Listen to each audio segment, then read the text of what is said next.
Welcome to Cricket Fanatics Magazine. I'm here with Marizanne Kapp. Marizanne, welcome to the show. It's your first time on the show. First and foremost, how are you doing? How are you feeling? Obviously, you had some time off as well. How are you feeling after the World Cup? No, it's been good to be home and spend some time with family. I'm recovering from a bit of a niggle, but heading over to England tomorrow and then looking forward to get back onto the park again. You mentioned England over there. I would love to get to know your mindset when it comes to other leagues around the world and what you learn from that. Yeah, look, I think it's something that definitely stands out within the women's game. You can see the players that's been playing in leagues has been performing really well. So I think it's a massive boost for women's cricket, and especially within the South African team. We have so many girls playing in leagues now. It can only help the team.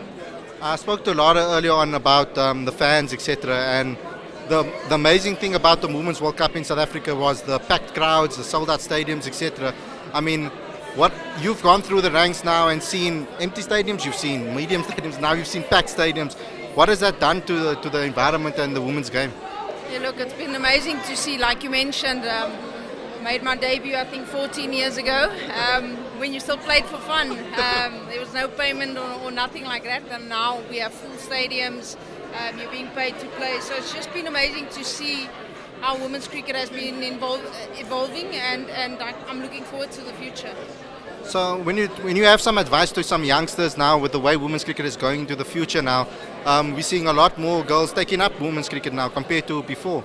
So what is your thoughts on that, and what's some advice you can give to some young players? Look, if you love the game, go for it. Like I mentioned years ago, we never thought that we would be able to play cricket as a career, and now here we are. So for any young girl out there, or boy, I mean, who loves the sport, just keep on going, keep on working hard, and you never know, you might end up over here. This is giving me a little bit of an Oscars vibe, so I have to ask you, who are you wearing today? To be honest, this was very last minute. This is not my kind of thing, so I literally went shopping with the little sister, grabbed a few things, and here I am. Thanks, Marizanne, for the opportunity. Thank you so much. I'm back here with Reeza Hendricks. You know, he's a fan channel favorite. We always try to get him on whenever he's available. With the award that we all wanted him to win, we've been calling for you in the World Cup squads. We've been talking about you for a couple of years now, saying that you need to be one of the first names on the team sheet. How does it feel to win this award first? Yeah, thanks for being on my side. Firstly, yeah, I mean it's obviously special with the past season and the performance I managed to put in. It's obviously a cherry on top to achieve this award. So we're quite happy in the end. Yeah. Yeah, and with T20 World Cups come so fast and so quickly, you're obviously going to aim for that. But first and foremost, it's a big World Cup year. The ODI World Cup, of course, coming around the corner. How is your mental space going into this tournament? How are you going to prepare for it? Yeah, I think very good mentally. Yeah, we obviously had a camp of late where the team got together. So yeah, going into, I suppose everyone goes their own direction now and play in different T20 leagues. So then we meet up in August. I think that will obviously be a good test as a team and players as well to see where we're at heading into a big tournament as the World Cup. Yeah. So yeah, look, we'll obviously take it in our stride, take it as it comes, and as a team we're always striving and wanting to win. So hopefully positive results at the end. I really wanted to know more about this tour, but before I get there, I just want to know what you've done over the couple of years to take your T20 game to the next level and to keep so consistent on a regular basis. We always talk about consistency, but in T20 cricket it's probably the hardest to stay consistent. So what did you change in your game to really get that consistency going? I think that's, for me, it's just trying to keep it as simple as possible. Obviously stick to my strengths or what I think is, and just obviously finding one or two other ways of scoring runs, but generally just keeping it simple, just sticking to what I know and backing it 100%. And I think once you do that and once you're in a good frame of mind, I think, yeah, and then cricket obviously need a bit of luck here and there. So once everything clicks, I mean, I think then yeah, the results will take care of itself. And unfortunately for me, this past season has been a good one for me, and I managed to get good performances. And when it comes to the camp it was in Durban, if I'm correct, give me some insight into it. I would like to hear some behind the scenes of what you guys maybe learned that's maybe a little bit different. And also, What has it been like to play under Rob? Because I mean, you've had a couple of different coaches now over the last couple of years. What makes Rob a little different? Yeah, look, I can't give you much insight as to what went down in the camp, but what I can tell you is we worked really hard. We got together as a team, connected really well, um, spoke out, said what we had to, came up with new plans and new ideas of what could possibly take this team forward. And yeah, working with Rob, he came with his fresh ideas, and obviously trying to get a team to buy into it. And I think, yeah, that's obviously the positive with Rob. He comes in fresh, a new face, and obviously with no baggage or anything behind it. As a new team, we're buying into his ideas. We're looking forward, and I think, yeah, everyone's keen to jump on board and put in the hard work, which we did in the camp, and obviously work that we feel will take us in the right direction. I don't really want to put you on the spot, but the fan asked me to ask you this question. Are you still aiming for Test cricket? I mean, you still playing 4-day cricket, etc. Are you still aiming for to go for that Test place someday? Yeah, as long as I'm playing 4-day cricket, which I am, I'm still fully committed to playing 4-day cricket. Yeah. So yeah, as long as I am playing, the aspiration is always there to try and play Test cricket. Yeah. Congratulations and good luck for the season. Thank you. Heinrich, how are you doing? How you've been feeling? I mean, after a great Test series, etc., and ODIs that has been happening, how are you feeling about yourself at the moment? Yeah, I had a good season again, so I'm very pleased with myself. I had a good time off now, back to work starting tomorrow, so mentally refreshed, was quality time spending with my family and just get away from the game. Looking at our schedule coming up is quite hectic, so it was a much needed rest, so refreshed and ready to go. What's key to professional sports people and cricketers, etc., in your downtime? What are sort of things that you do, or what is important to keep yourself fresh, that you don't completely lose focus on what you need to do, but also have the time to actually unwind as well? Yeah, I think it's very tough. I didn't have any motivation to gym and do those things, but you get yourself in the gym, you drag yourself in there, and you find a way to mentally compete a little bit against yourself in the gym sometimes. Spending a lot of time with the family. Obviously with our schedule we don't get to see them a lot, so for me that was very important over the last month to get around to my family and spend some quality time with them. The game's constantly changing. We're seeing like the Ashes at the moment, the way England want to play their game, the way Australia's playing. I mean, we can see in the T20 game it's going to constantly getting quicker and quicker, and in ODIs. How do you as a player adapt in this new age of cricket now that is turning into? Yeah, I think you need to be able to have an open mind, willing to explore a little bit in your own game and be creative. If you're not open and not creative enough, then I think you will fall behind a little bit. But in all this new exciting cricket, there's still a lot of space for old school cricket. There's a lot of quality cricketers that's been scoring plenty of runs and still being a big factor in the cricket era right now. That's old school cricket. Obviously they adapted a little bit, but so the new game is excited and everything, but it's not all what it's about. There's still the fundamentals of the game that you still need to apply, and that's the biggest, or your most successful players do that. What are you enjoying about the new two coaches system? Like we have these two coaches now in two different roles. What has it been like under Rob and under Shukri, their approach and their mentality going forward? Yeah, it's interesting, but fortunate enough for a majority of the guys I worked with Shukri before. Not a lot of guys have worked with Rob before, but fortunate for the Titans guys that they've worked with Rob before. So for me, it's working with two old coaches that I've got good relationships with, and it's nice to see their different views, and also in all the different views they've got, there's a lot of similarities as well. So they speak the same language, good positive language, and I think that's what the guys enjoy. One of the ladies of the moment. I'm live at the Cricket South Africa Awards. Amazing achievement. I had a little bit of a tear in my eye when I saw you walk up on that stage, winning these awards. I've watched you grind away for a long time, listening to your coaches talk about you. You finally are making amazing waves within the women's game. How are you feeling now with these two awards? I'm so honored and I feel so overwhelmed, to be honest. And I must say everyone deserved it, and I really worked hard for it. And it's just that, to be honest, yeah.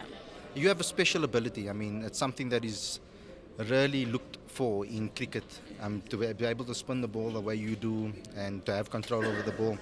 How did you develop those skills in your career and settle on that as your main skill? To be honest, bowling spin, like in general, it's never an easy thing. To be honest, as much as other people would think bowling spin is better than a pace bowler, no, it's not. It's hard, and it takes a long time to take one thing right. So, to me, I just kept things simple. To be honest, I didn't want to complicate things because I know I have what you call this, like a natural 10. That's just me, and I think that's my talent as well, because I just bowl. I don't have to do crazy things to turn the ball, so I just go for it. Yeah. You were amazing in the World Cup. I mean, I was in the stands watching you in the semi-final. I was so sad that I had to miss the final because they sent me out to the SA20 and I couldn't change my flights, and it was like 6,000 rand to change it. So I was really emotional that day. You can ask some of the people in the press box that saw me, but to play in front of crowds like that, you guys don't often get that with regards to local domestic cricket. So to play in front of a full packed crowd on a regular basis, what was that experience like for you as a cricketer? To me, as like a bubbly person, I enjoyed it the most because I was going crazy and the crowd was just vibing with me. So I love that kind of vibe, and it was amazing to see that so many people actually support women's cricket. It was like my first time seeing so many people watching us, especially at home, because we've never had so many people watching us. We only have like a few family members. So that was good to see, and I even shed tears as well. I was crying because of oh wow, so many people they're behind us, so we can't disappoint these people. I know in the first game we didn't do well, but we came back stronger, and we even made it to the finals, and we changed the whole thing, to be honest. If I have to think about the World Cup, I just have that feeling, but I just enjoy every single moment, and I appreciate the support that the South Africans or everyone around the world supported us, because I think if it wasn't for them, we wasn't going to make it. Just a message to those young cricketers out there that want to live up to you and follow in your footsteps. Just put on the work, just work harder, have fun, don't stress too much, mustn't think about it too much, just be like me, just not exactly like me, but just relax, enjoy yourself, especially if you're younger. Just have fun. Whatever you do, just make it it's a fun thing. But when it's time to work, you must be serious and work harder. Good luck for the future. I hope I can get you on the show in the future again. Thank you. First and foremost, with us, Sri Lanka tour recently. You had an excellent tour, been played in different positions, etc. Also with the ball. So can you tell me about that experience? Yeah, it was. I really enjoyed Sri Lanka. It was nice to just play cricket again, and longer form cricket. So yeah, I just really enjoyed that.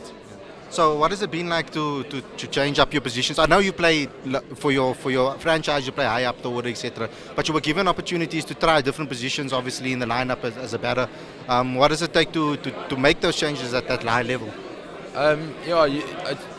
Generally you just keep it simple. The game sort of tells you what you need to do, and yeah, I just try to stick to my processes, and fortunately it came off.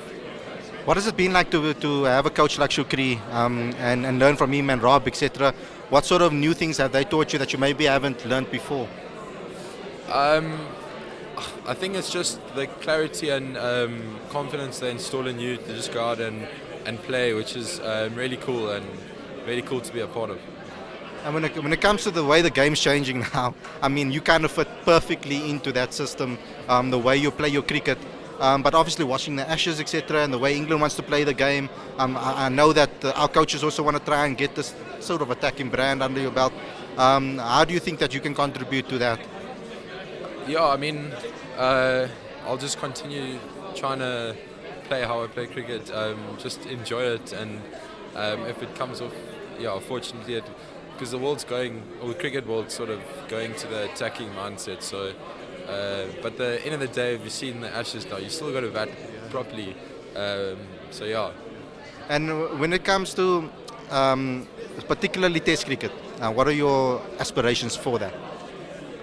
Yeah, I mean, I really enjoy red ball cricket. I always have. I think it's the toughest form of the game. Main challenges you everywhere. So yeah, I'll just continue playing red ball cricket. You've had the opportunity to work with someone like Bakir as well at the SEC, as well as at the Warriors. I know he does work on a lot of players with regards to mentality, batting, etc. So can you tell me a little bit about his coaching, and as well as Robbie at the Warriors, and what they've brought to your game? Yeah, they've been great.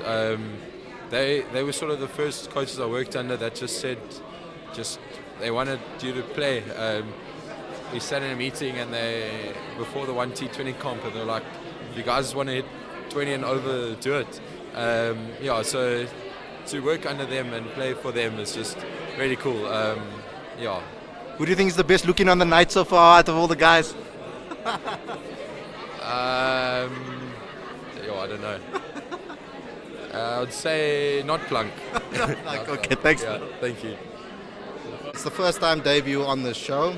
Annika Bosch, welcome to the show. I've always wanted to interview and have a chat with you. I just haven't been able to set it up, etc. But how are you doing? Thank you so much. I'm good, thanks. Good to be here. To see everyone again. Yeah, it's good. What's impressed you so far about this awards? I mean, it's quite different to the other ones that I've seen before.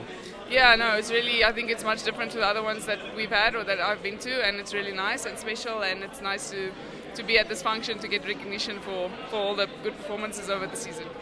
I have to ask you this. I know it's going to go back into your memory banks over here, but I want to ask you about your journey, because we never ever got an opportunity to actually speak about it on this platform. So can you tell me your introduction into cricket and how you developed through the age groups, etc.?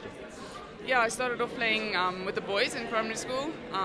Always tried different kind of sports and tried everything that I could, and then with the boys I ended up playing soccer, rugby, cricket, everything that I could, and yeah, I enjoyed cricket a lot. And then through high school played for the girls team in school, and then also under 19 girls from grade 8, and then SA under 19, and yeah, then after university I started playing for SA. So yeah, it's been a long journey, but it's been a good one. So you were kind of playing like high age group cricket from a young age already. Is that difficult to play against players play with players that are much older than you at that time? Yeah, I think for me in grade 8 and 9 it was quite difficult playing against older girls, or just being around them, and you're quite young and it's a big age difference. So I think at that part of my life I would say it was a bit difficult, but as you get older the age gap doesn't make that big of a difference anymore. So when you finally got that opportunity to play for South Africa, I mean must have been a dream come true for you. What was that experience like? Yeah, that was amazing. It was in Australia actually, against Australia. It was my first series, and I made my ODI debut there. And then my T21 I only made in 2019. But yeah, that was an amazing experience, and I think it had goosebumps the whole time, and you had to pinch yourself to actually believe what's going on or what's happening. But yeah, it was really special. And then you finally get to play with the players that you maybe looked at and looked up to when you were growing up, etc. What was that experience like to first play with some of your heroes? Yeah, no, like I said, goosebumps again, and pinch myself, because a lot of the players that I played with, they, like you said, the player that you look up to, and you were they were your role models, and you would always watch them play on TV, or when you play against them provincially, you would be like, whoa, you're playing against Mignon or Kapi or whoever. And yeah, so I think when I was in school, I read an article once about Mignon in a magazine, and she was like my hero, and I thought it was so cool. And then the next moment I was playing with her, so yeah, really special. Yeah, amazing person as well. I have to ask you as well, just a message for the younger cricketers of the next generation, sort of inspirational words that you can give them and why they should get into cricket. Yeah, cricket is an amazing sport, I think. I love it because it's a bit of an individual and a bit of a team sport. I always used to play different sports. I couldn't decide whether I want to do an individual sport or a team sport, so cricket was a bit of a combination for both. Yeah, it's really fun, and I think you can make a great career out of the cricket these days for female sport in South Africa. I think it's a good route to go, and yeah, it's really enjoyable, and you see the world, and you play against the best in the world. It's just, yeah, really fun. So this is giving me a Grammys, Oscars feel, so I have to ask you, who are you wearing today? Sheen. Awesome. Thanks a lot. Thank you. Bye.